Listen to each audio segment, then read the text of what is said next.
Hi guys, welcome to my YouTube channel. This is my very first video. So I felt it was appropriate to kind of talk about my journey to law school up until this point. Now I will be applying to law school during next cycle. This cycle is still pretty much wrapping up, so September, October of 2022, I should be submitting my applications. But I felt it was important to talk about everything I've been through and done up until this point. I think oftentimes people share their story and it sounds like it's this linear progression, and sometimes it's not like that at all. We have some highs, we have some lows, and everyone's journey to law school is not the same.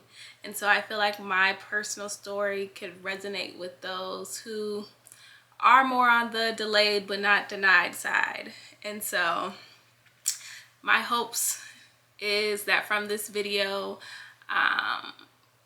there are some people that are able to relate to me, and just know you got this and don't give up on your dream. If it was meant to be and this is something you've always wanted to do, it's okay if it takes you a little longer. It's okay if you're not getting in when everyone else is getting in. You know, your journey is your own journey. Your story is your own story. Everyone has their own trials and tribulations, and I think that's what makes everyone unique. So before we get into the video, don't forget to like, comment, and subscribe, and let's get into it.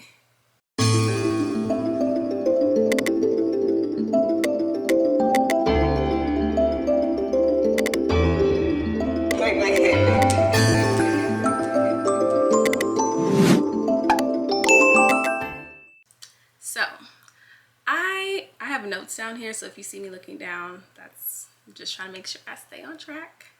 But I pretty much all my life knew that I wanted to go to law school. It's not a secret. Undergrad, I don't think I really started taking my grades like seriously until my junior year. I'm like, okay, I'm about to get ready to graduate. It's time to start thinking about law school. I'll share my stats in a later video once I bag these acceptances, so y'all know, you know, it could be done. Anything is possible. But the first time I took the LSAT was June 11th, 2018. So, wow, it's been like 4 years. Okay, June 11th, 2018. And that was the summer before my senior semester. And I'm like, okay, I'm just gonna go straight into law school.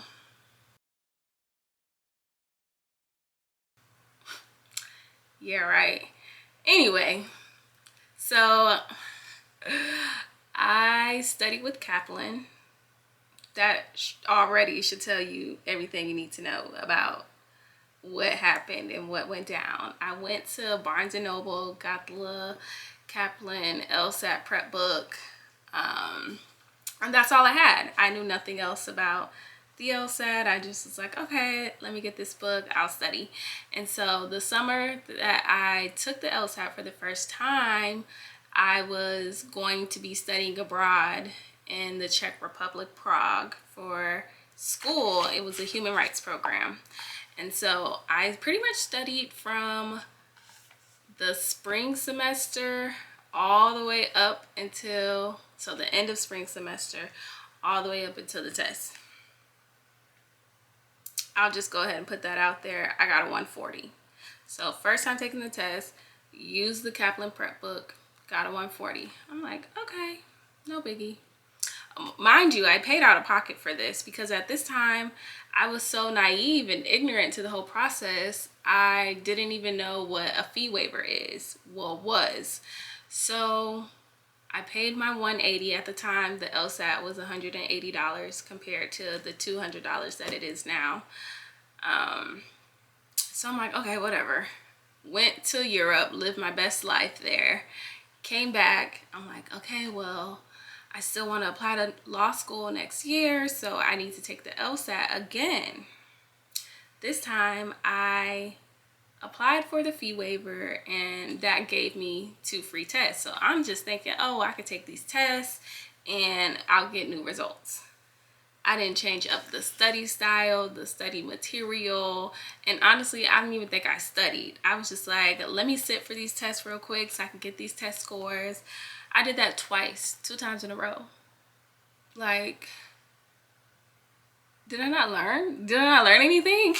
So honestly, when I took the test the second and third time, I don't even count those because I had no business sitting for those people's exam. I had no business at all. So I took the LSAT again for a second time, November 17th, 2018. I had just got back from Prague in August, like maybe August 3rd of that year, and then the fall semester started. When was I studying for the LSAT? I was studying for school, so I was just like, I just know that I wasn't studying for the LSAT plus doing and going to school. Like, I just wasn't. I just sat down for the test thinking I was gonna get some different results. Child, I still didn't learn my lesson. I took it a third time. So I took it June 11th, 2018, got the 140. Came back, took it November 17th, 2018, did worse than the 140. Took it again January 26th, 2019, still no studying, no preparation, no new study material, still not really knowing much about the exam in itself. Just sitting down thinking, girl, everything else comes easy to you. Just take the exam and you'll be okay. Same results. I don't even think I hit the 140. If I did, it was a 142 or it was less than the 140.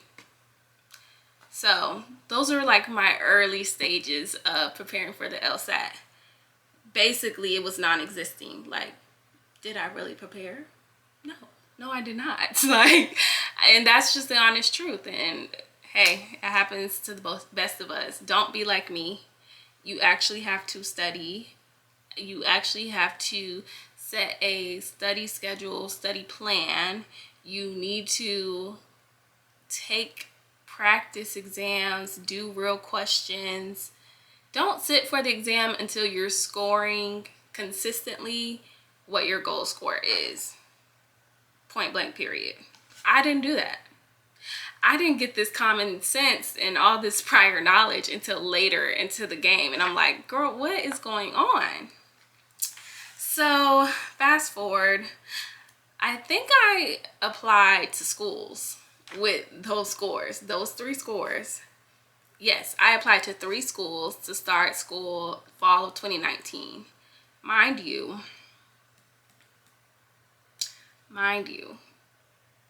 I already was applying late into the cycle. Like, I didn't have the knowledge to be like, oh, I need to apply early.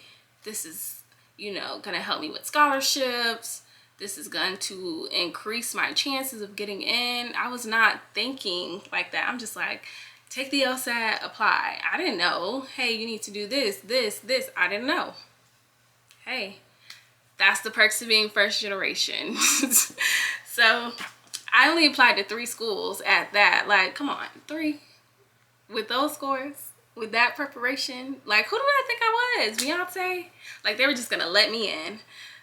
Of course, I got denied from every school, so whatever.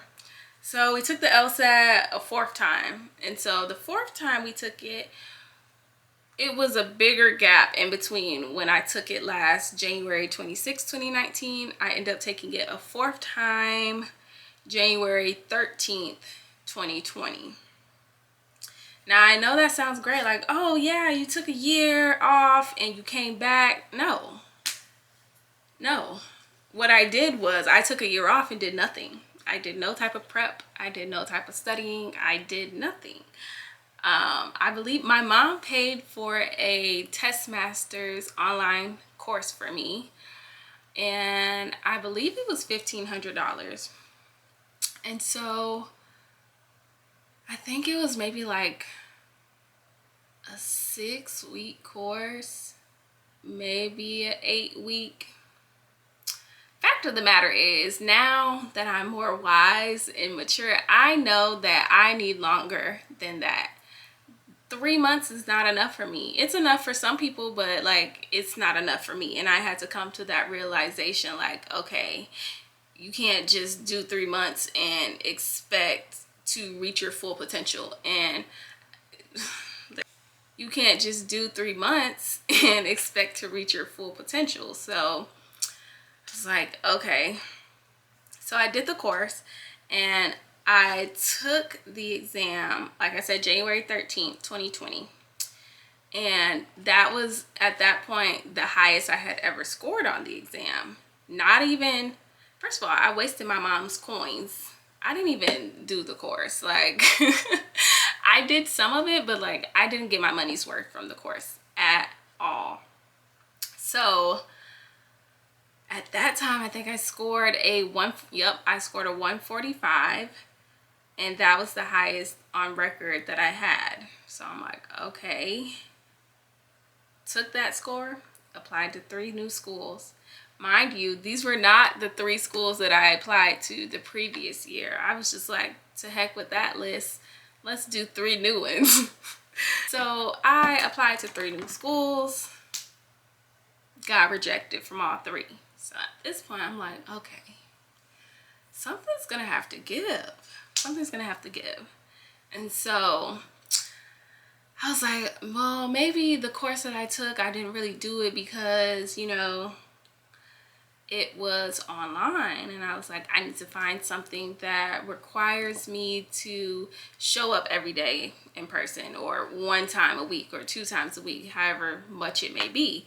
So I found a nonprofit program here where I live, and I signed up for their course. It was one of the cheaper ones, and they had a good reputation, and I really enjoyed that course.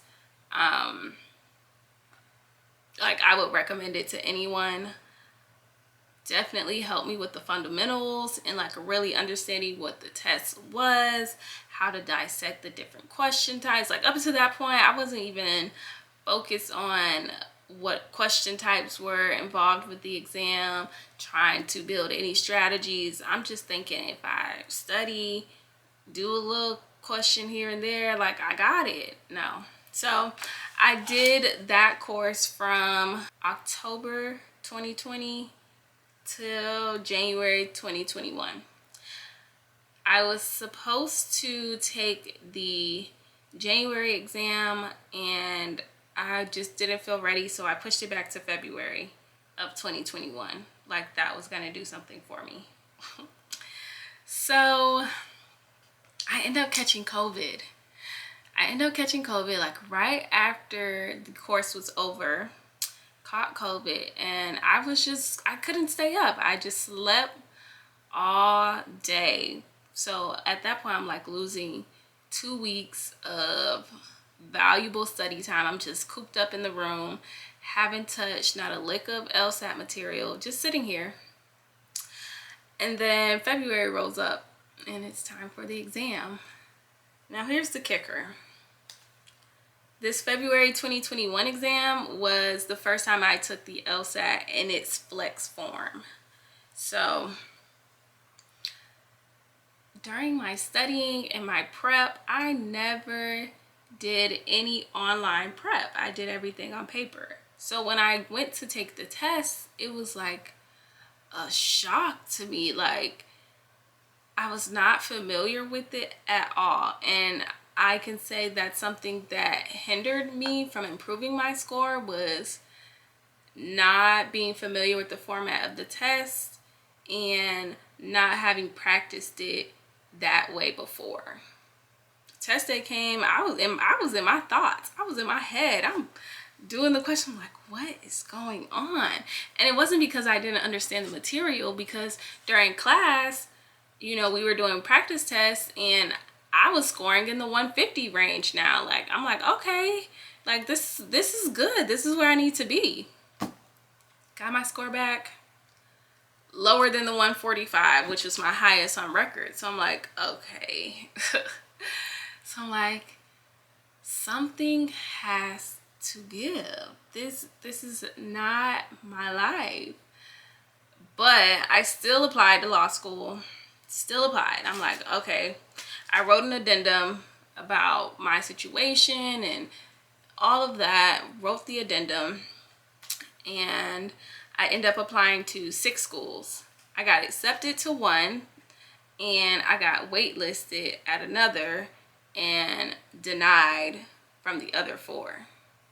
Now, the one that I did get accepted in, I just applied there because I was like, I know I could get in at this school. Like, it wasn't even a place that I desired to go to. And so when I was left with only that option, I was like, no, like, I'm better than this. Like, I know that I can do better than this, and I'm just not settling. I'm not settling, and I'm putting my foot down, and it is what it is, and I'm not going there no matter what. Like, I'm just not doing it. I want to go where I want to go. I want to be doing the choosing, not getting chose, okay? So I was just like, you know, I've waited this long. Like, I want to go to a school that I'm excited about, that gets my blood flowing and gives me the flutters and the butterflies. Like, and that school just didn't do it for me. And so I was like, well, I won't accept it, the offer, and it's time to go back to the drawing board. And that's just what it is. So all these years go by, and I'm still like, law school, law school, law school. Like, this is what I want to do. This is what I'm going to do. Like, nobody's going to tell me different. I just have to figure it out.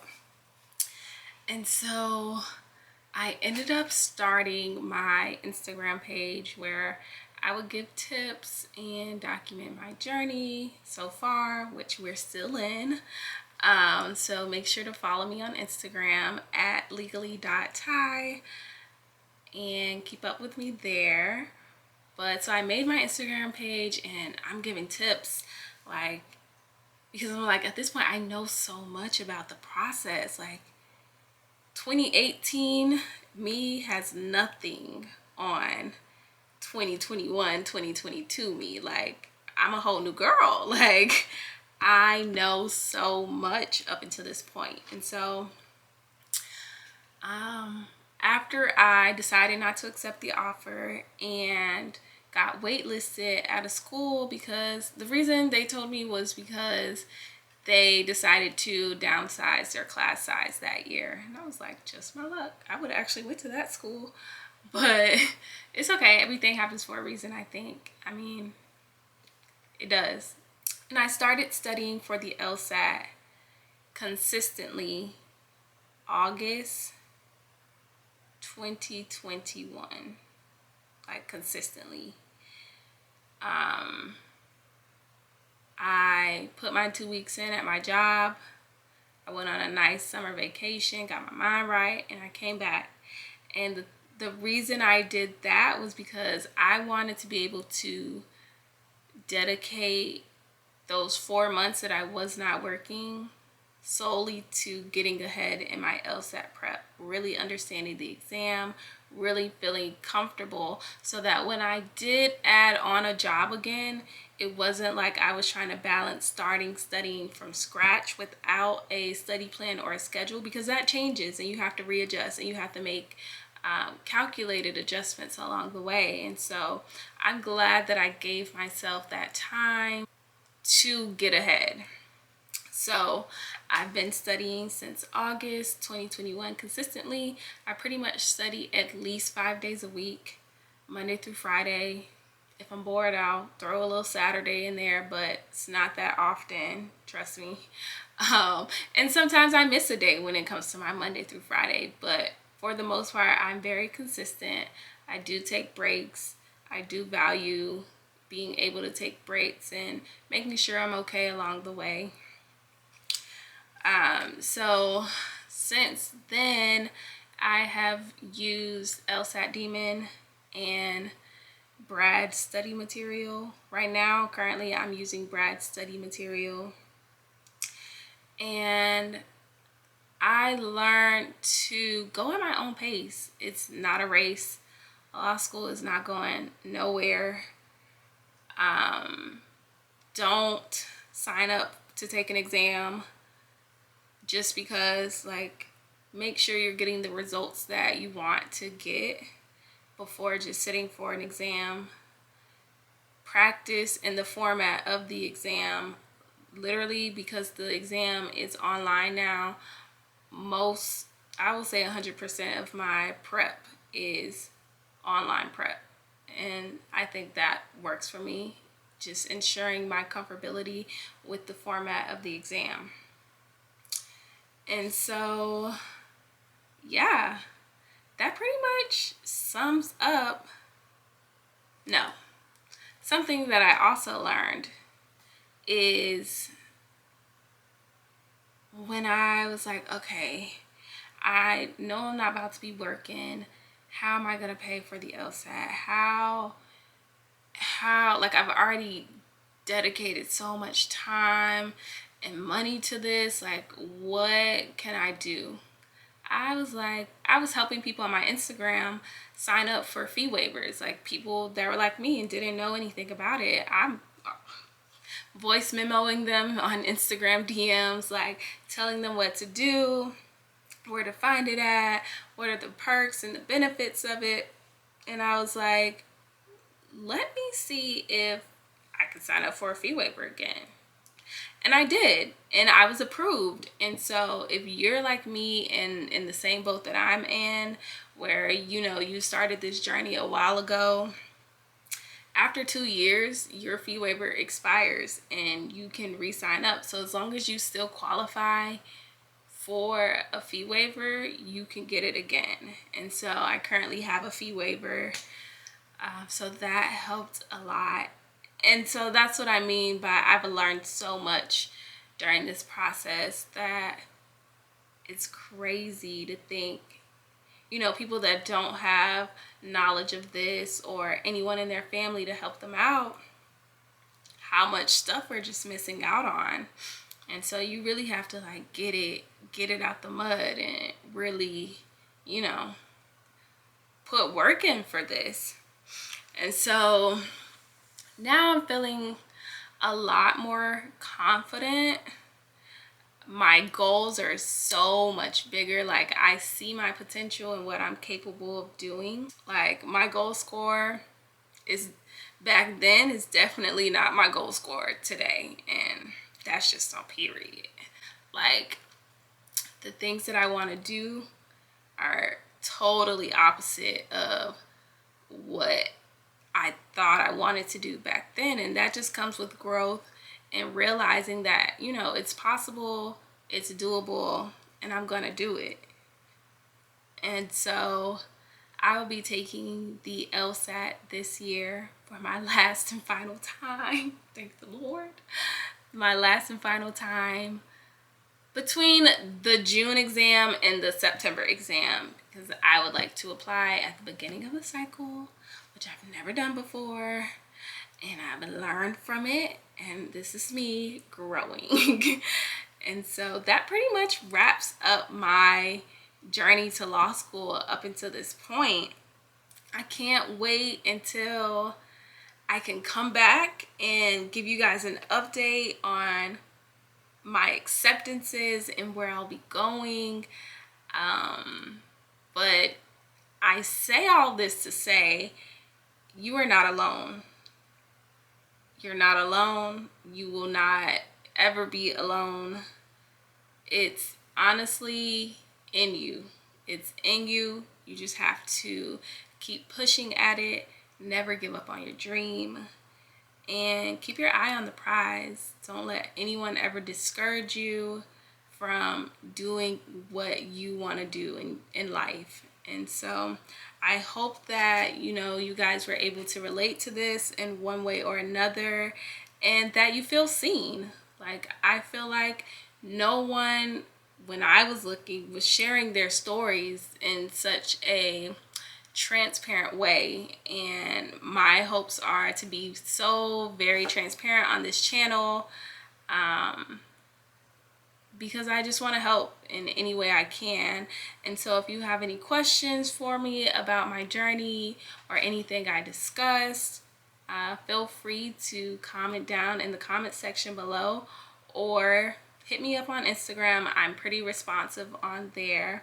And until next time, I hope you guys enjoyed this video, and it's been real.